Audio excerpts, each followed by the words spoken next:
But first and foremost, there is some news on the government shutdown. I want to cover this because the entire conversation this week has been, will people receive their SNAP benefits? Where are we with fully funding SNAP or not fully funding SNAP? And we have the latest, according to the AP News here, that the Supreme Court, on Friday evening granted the Trump administration their emergency appeal to temporarily block a court order from a judge to fully fund SNAP aid payments during the government shutdown.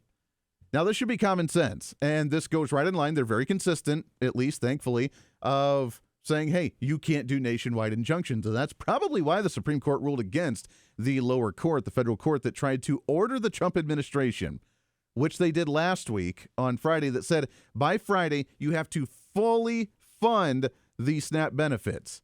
Now, SNAP benefits, if you're not familiar, they cost the nation, federal taxpayers, you and I, it costs us $9 billion a month. That's with a B, $9 billion a month. We do not have the money in the coffers. It has not been appropriated by Congress. That is why Congress needs to pass a continuing resolution to appropriate that money and release the money from the Treasury into these different programs in order for them to go out to the general populace.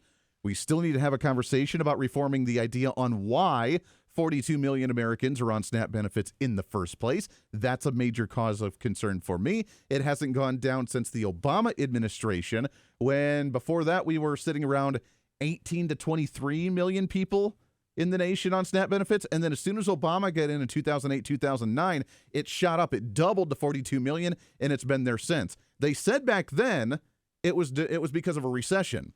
And the recession was so bad that people were struggling. We need more people on social benefits. But if it was a recession, then at some point, depending on what flavor of politics that you believe in, conservative or progressive, that either under Obama or under Donald Trump after that, or under Joe Biden after that, or under Donald Trump now a second time, that at some point that number would have gone back down.